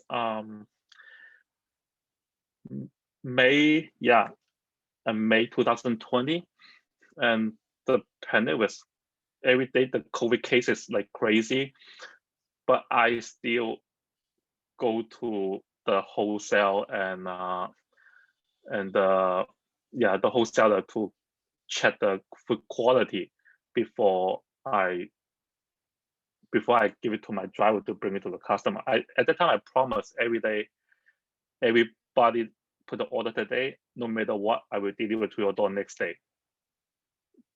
And because before I start this company, I try to order from like Instacart, Fresh Go Go, or the other delivery company. They all have to wait for like several days, maybe a week after. There's no way to can have this service. For example, if you are running out of food and you are expecting getting your food for until next week, there's no way.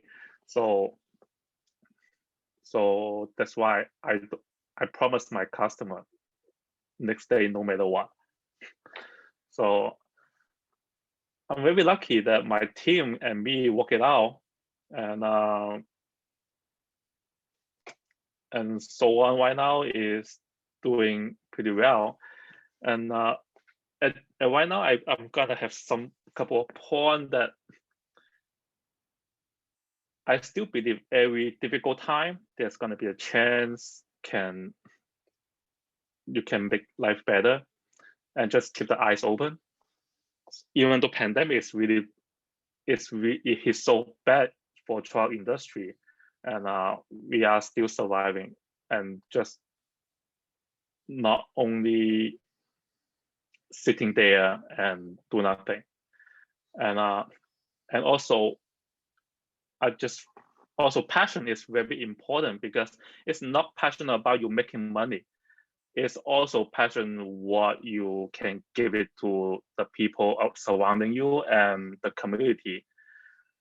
And also do things that what you're good at.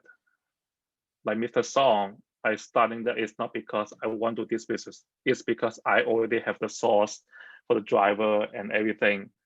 So, and friends working in the wholesaler, so I can bring all things together and make it happen and deliver it to every door, and never give up, and keep learning everything, because everything you first touch is new, like the delivery business. I never done that, but I still learning from it. Yeah. It's just a short story. I didn't expect that. Well, everybody has the impressive story. Yeah.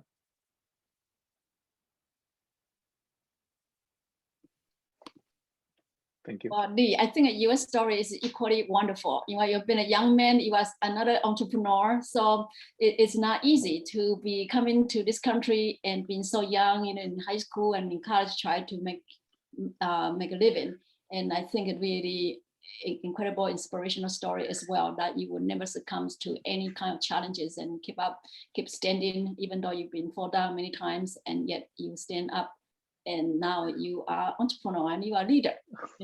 Oh, thank you so much. Well, actually, I didn't expect that, because my colleague told me just tell a little bit story of the pandemic, what's going on, and I didn't know. Well, everybody is sharing the life story.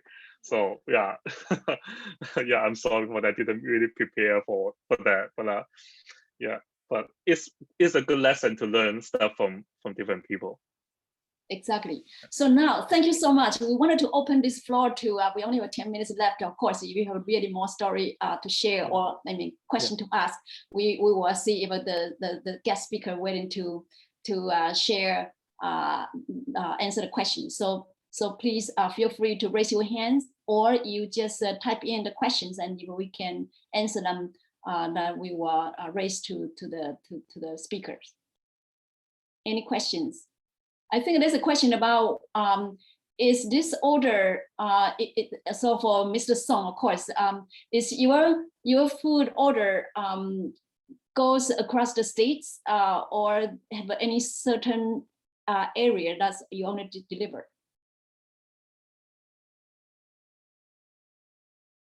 We can open the mic for all the speakers. Well, we delivered to New Hampshire, New Hampshire, Connecticut, and Rhode Island.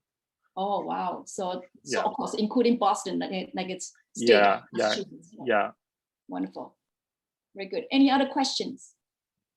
And Lise, when did you start this? I know you mentioned that during the pandemic, but what year? Was it recently in 2021, or is it in 2020? I actually found Mr. Song in 2020, beginning of the May. Okay. Yeah. That is so incredible, because you're able to identify the demand that no one else could do. Because I remember May of 2020, a lot of people could not leave their home to go to the grocery store because of the pandemic. So I think this is one of the characteristic of Asians who, I think a lot of us able to solve problems, able to come up with amazing solutions for a crisis, but we're able to do that immediately. So this is not a question, but with Mr. Lee and Tom Truong, you both are entrepreneurs. The immigrants and the refugees that we have been helping, I would say like 80% of those who came from Asia are entrepreneurs, and they struggle with starting new businesses. I wonder, I don't know if we have enough time, but I wonder if there is any suggestion, or maybe May will have to start another discussion, how how Asians, especially newcomers, are able to start their entrepreneurial dreams. Because they don't have money, they just have great ideas, amazing ideas, and they just like Lee, they have to work very hard. And I think some of them kind of gave up because they wanted to, like your parents, they wanted to make it easier for their children, for the next generation to make it. But I think these older folks still have so much to that they can invest in their ability to do something. I guess I'll go first. If and to be an entrepreneur, it's not easy, right? Raising money is not easy. But if whatever your passion is, I would just ask you to encourage you to go out and just chase your passion. Just ask for the money, ask for help, ask for investors. And when I hear the word no for me means next opportunity. NO, next opportunity. Okay. No doesn't mean I got rejected. It just means, okay, who's the next person I'm going to present this business to, and they will eventually invest in me. You guys all heard all those stories. Henry Ford failed until forever. Mr. Kentucky Fried Chicken. It wasn't until in his late 70s until he struck it. He struck it with a Kentucky Fried Chicken model. Right. It goes on and on and on about chasing your dreams. So my suggestion is just chase your dreams and keep talking to people. Eventually, you're going to come across people who's going to believe in you. I'm fortunate enough to find real estate, and that to me is no longer work. But I can tell you, in my history, I've lost a lot of money. I've invested in laundromats, dry cleaners, bagel shops, restaurants, country clubs, golf courses. Most of them were money losers. But for me, it was not losing money. It was garnishing all of those experiences, all those life experiences, and learn how to work with people to be able to bring all that together to now serve the real estate community. So chase your dreams. There's an investor out there who will believe in you and bet on you. Wow, that's fantastic. Well, we have another question, actually, it's for all of you. So this question actually, also, I think you can better articulate yourself. Why don't you read it yourself? Also, please. Sure. Well, my question is, was there someone in your life who, whether far away or close by, who believed in you or inspired you, who was significant in helping you persevere? I guess I'll just give one question because I don't want to hog the questions.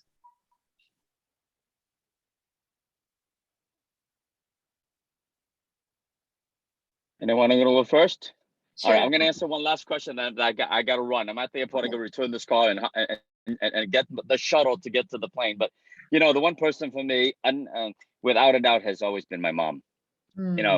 She's been my inspiration. That promise to help 100 people become, to help 100 people achieve whatever successes they want to achieve in life, so that on their deathbed they remember me as someone who's made a difference in their life, and that's what drives me today.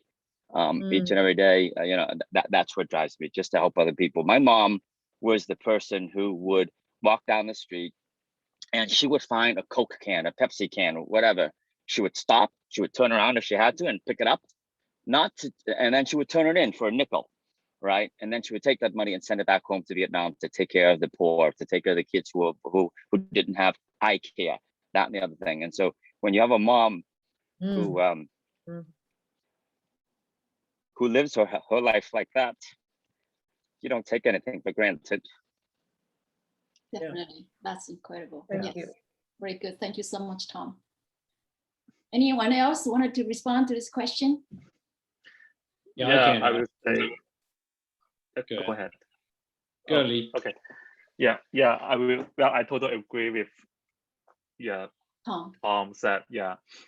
Mom is the most important person in my life because, even though she was making $30 a day, and she's trying to, even though only $30, she's still trying to save as much as money for you to live better. And she has no complaint. And my mom has so many health problems, and I had never heard any word from her, even though I know. And you will never know until you see her face is like really turn really bad. So, and I think no matter how old you are, and in your mom's eye, always kid. Even though one day I'm become to 50, 60, and in her eyes, I'm still a kid. And she will try the best to protect you. Oh, that's really touching. Feng, do you want to respond? Is actually my wife, and so she joined me. She was a very successful businesswoman in China before marrying me. So she married me, it's purely because of love. And one thing I feel so appreciated about her is she's always believing in me and always supporting me. And life is always like that. You have ups and downs. And she always supported me when I was down and always believing me that I can achieve something. At the same time, we had the same passion on helping people, helping community. So that's kind of like, I think it's kind of like a unity instead of like an individual person, support each other to overcome all the barriers, overcome all the difficulties. And we also share, hopefully we can do something for the new immigrants, especially for the students. They don't have to go through the difficulties we have. So that's how we actually get into education. And look at the background of my slides. I mean, it's in early childhood education center. It's actually my wife and her partner got involved. They started this venture about 3 years ago. And that's how she realized that the early childhood education is actually very essential and critical to make sure all these kids grow in a healthy, happy environment and can be successful for them. So that's, that's all about my wife. Again, I so appreciated what she has done to me. That's beautiful.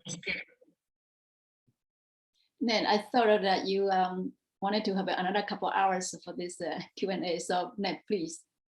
I know that we are already time, but I want to hear what Ned has to say. Thank you. I don't know. I think it's hard to identify just one person. I think everybody can identify different people at different stages in your life that have motivated or inspired you or been just the right kind of medicine you needed in that moment. And so I don't know if I can necessarily narrow it down, but of course, family, as everyone has said, has been a really strong thread for me, both here in the US and my Korean family and also my wife's family.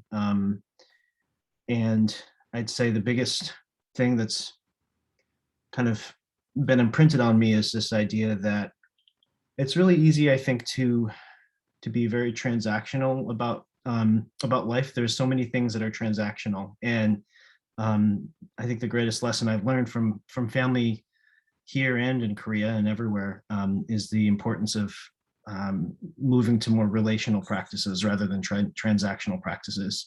And that for me has been the most rewarding way to connect with people and to move through life and to move through to find the passion that I get from public service and from the kind of work that I do. So, and all of you, this is totally inspiring to be here too. So there's lots of inspiration everywhere. So thank you. Wow, I'm really so blown away. This is really incredible. So I want to thank everyone for your participation, and I want to thank all the speakers for being so generous to share your incredible stories. I mean, we all have very unique stories, but each story has so much to inspire us. And that what just really to extend what Ned said, that life is more all about relationship. The meaning of our life is based upon our connection with the other people. If you cannot connect with anyone else, your life is empty. You can make a lot of money. You may have the ability to make a lot of money out in the end. You know, this is many years ago, there's an expression about say someone is so poor that all he has left is money. It's no friends. If you have no friends, what good is the money for, right? If we are able to share our wealth, our happiness, then everything will be multiplied. Mm-hmm. But if we are not able to, then all you have is all by yourself. That doesn't matter what you have. It's meaningless. Mm-hmm. So with that, I want to thank you again for being part of this. And I'd like to thank again for all our speakers, really incredible, sharing your very, I feel like when a certain times my goosebump was all over the place. I feel like it's so incredible. And I wanted to take this also as a lead that I wanted to make this a series. So if you have any recommendations, suggestions, please send me emails, put it on the chat on the chat box, or let us know that we wanted to hear more stories. It could be cross-cultural, not necessarily only the Asian, but the Asian is really the key of this platform. But at the same time, I feel that we can always learn from each other. After all, we are here in America. And I think cross-cultural learning and understanding is really key to really for enrichment. And that's how we can all elevate, from each other, because of our support and our learning and our inspiration. So thank you again for all your contribution, and stay safe. Thank you. Thank you so much, May. Yes, we have many other events, so check out our website. It's a great night. Thank you. Thank you so much. Good night. Good night. Thank you. Good night, May. Thank you so much. Oh my gosh, yes, I'm so glad that modern chorus, all the shaker and movers are women are here, right? Good night. Thank you. It was an amazing thing. I feel it's really, but the good story need to be also heard by participants.